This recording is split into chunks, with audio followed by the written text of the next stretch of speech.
우리 원화가 이제 스트롱이 됐습니다. 강해졌어요. 원화 가치가. 다시 말해서 환율은 떨어졌다는 이야기예요. 네, 원화 가치가 얼마나 강해졌느냐. 여러분 이거 한번 보세요. 한 달 새입니다. 한 달. 한 달 새의 원화 가치 상승률은 단연 세계 최고 5.19%입니다. 5.19%. 원화가 엄청나게 강해졌죠. 지금 보시면 세계 최고예요. 예. 대만은 0.31%가 강해졌고요. 싱가포르는 0.30%가 강해졌습니다. 한국은 5.19%가 강해졌고요. 그런데 여러분 잘 나간다는 선진국들 다 엉망이에요. 일본 엔화는 3.31% 폭락했고요. 영국의 파운드도 2.34%, 중국의 위안화도 1.96%, 예, 유럽연합의 유로도 1.85%고요. 태국의 바트도요 1.56% 떨어졌습니다. 그런데 원화는 엄청나게 올라갔습니다. 그러면 여러분 앞으로 어떻게 될까요? 앞으로 이게 원화가 또 올라갈까요? 지금 말입니다. 아주 다양한 지표를 보면 예, 원화가 또 올라갈 것이라는 것이 시장의 예측이에요. 지금 말입니다. 달러당 1271.9원 이게 6월 16일에 마감을 한 지수거든요. 이거 더 떨어질 거라는 거 더 떨어질 거다. 얼마까지 떨어지느냐. 심지어 말입니다. 1200대 초반까지 내려간다는 전문가들도 있을 정도입니다. 1200대 초반까지. 1200대 초반이면 예, 지난 2월 13일에 1229.3원까지 있었거든요. 그만큼 내려갈 수 있다는 뜻인가요? 충분히 그만큼 내려갈 수 있다는 뜻입니다. 그만큼 말입니다. 예, 이 원화의 강세, 환율의 약세 계속된다는 뜻입니다. 왜 그럴까? 막 기본적으로 말입니다. 따져봤을 때는 아마 달러의 약세가 그 중심에 있다 이렇게 이야기할 수 있습니다. 지금 달러가 5월 31일까지만 하더라도 달러 인덱스 6개 통화 대비해서 달러의 가치를 나타내주는 지표인데 104.25에서요. 6월 16일 현재 101.83까지 떨어졌습니다. 예, 달러의 가치가 떨어지니까 상대적으로 원화의 가치가 올라간 거다 이렇게 이야기하는 거죠. 예, 그만큼 말입니다. 달러의 가치가 예, 굉장히 중요하다는 거예요. 그러면 예, 달러의 가치가 떨어지니까 원화의 가치가 올라갔다. 이것만 가지고 설명이 될 수 있느냐? 없습니다. 5.19% 세계 최고로 예, 이게 환율이 예, 떨어졌다는 것은 여러분 원화의 가치가 5.19% 올라갔다는 것은 다른 이유들도 많이 작용을 했을 거예요. 여기에 작용할 수 있는 변수는 수만 가지, 수천만 가지. 예, 그만큼 말입니다. 환율은 어느 누구도 예측을 못한다고 이야기해요. 그러나 핵심은 이거 아닐까 싶습니다. 쉽게 말하면 반도체가 이제 회복할 거다. 2분기가 최악이고 지금 삼성전자 실적 전망을 보면 말입니다. 하이투자증권에서 한 걸 보면 2분기에 영업이익은 2조 1140억 원 최고로 내려갈 거다. 그리고 매출도 66조 400억까지 내려갈 거다. 그러면서 3분기 4분기 튀어오를 거다. 이렇게 예상을 합니다. 그러면 여러분 삼성전자가 튀어오르면 우리 경제에 차지하는 비중이 20% 가까이 되거든요. 예, 그러면 이게 어떻게 될까요? 경제가 좋아진다는 신호가 확 올 수 있잖아요. 그 바람에 환율은요 굉장히 올라간다. 게다가 최근에는요 챗 GPT가 워낙 뜨면서 거기에 대한 반도체의 수요가 커지니까 이게 삼성전자의 어떤 회복 속도는 더 빨라진다. 예, 그 더 빨라진다는 이야기 자체가 결국은 환율에 영향을 미친다는 이야기죠. 물론 예, 이게 가장 큰 반도체의 어떤 희망이 이제는 굉장히 높아졌다. 이게 핵심이라고도 이야기할 수가 있죠. 그러면서 말입니다.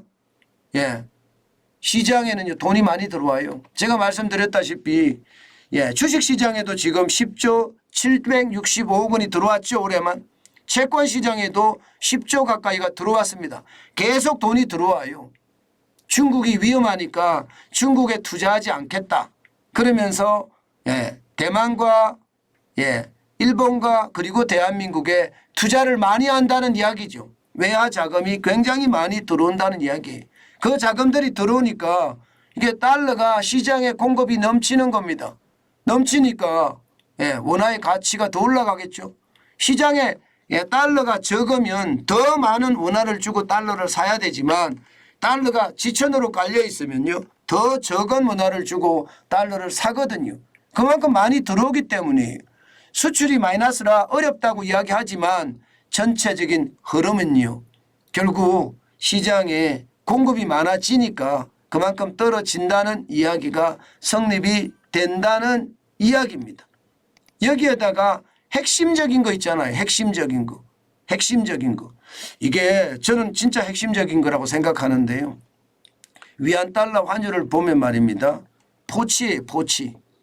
예. 지금 1위안당 1달러당 7.125위안입니다. 7.125위안이면 이게 적은 수치가 아니거든요. 중국 경제가 나쁘다는 거예요. 그러다 보니까 대한민국이 중국에 의존하는 비중도 굉장히 낮습니다. 수출 의존도가 19.5%까지 올 1분기에 떨어졌습니다.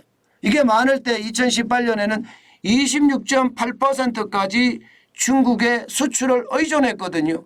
그러던 것이 19.8%까지 떨어지니까 위안화와 원화는 프록시 커런시, 대리통화라고 일반적으로 이야기했습니다.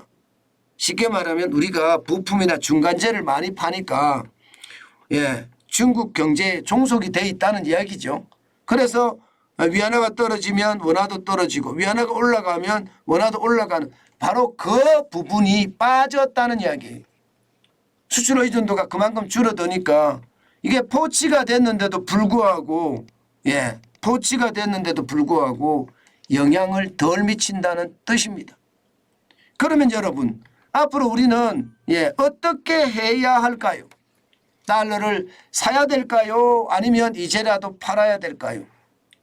제가 여러분들에게 계속 말씀드린 거 있습니다. 달러를 사고 파는 것은 이게 위험을 회피할 것이냐? 예, 위험을 회피할. 쉽게 말하면 이게 사용의 목적이란 뜻이에요. 사용의 목적이냐 아니면 달러를 투자해서 돈을 벌 거냐 투자의 목적이냐 여기에 따라서 굉장히 달라질 거다 그 말씀을 드렸습니다.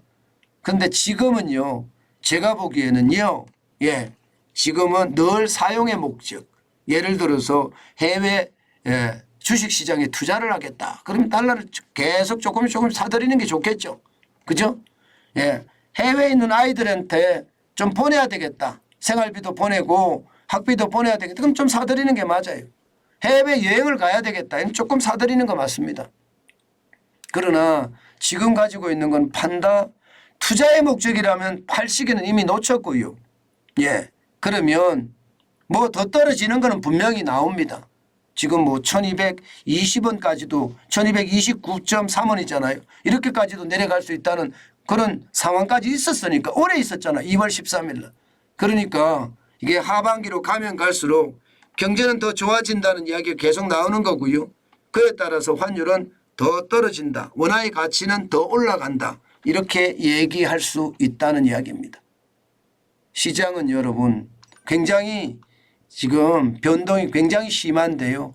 그 변화에 저는 굉장히 예민하게 움직여줘야 된다고 생각을 합니다. 이것을 예민하게 움직이지 못하면요. 오히려 제가 생각해서는요. 시장을 오히려 잘못 보고 내 재산을 잃는 그런 결과가 초래되지 않을까 저는 그런 생각도 합니다. 그렇기 때문에 여러분 투자는 진짜 조심조심 해야 되는 건 당연하고요. 예, 투자는 진짜 조심조심 해야 되는 건 당연하고요. 지금 같을 때 위험을 회피했던 달러를 내다 판다? 어차피 위험을 회피했던 달러라면 보관하는 게 더 좋다. 저는 그렇게 생각합니다. 그것이 가장 중요한 요소라고 저는 보기 때문입니다. 예, 여러분도 알다시피 그것을 말입니다. 단순하게 원달러 환율을 단순하게 사고 판다 이러지는 않을 거 아니에요. 그러니까 조심하고 조심해야 되는 건 사실이지만 지금 같을 때 뭐 사고 팔고 하는 것보다가 핵심은 말입니다. 계속해서 유지해 가는 게 중요하다. 내가 지금까지 생각했던 그 방향대로 제가 계속 말씀을 드리는 거 있잖아요.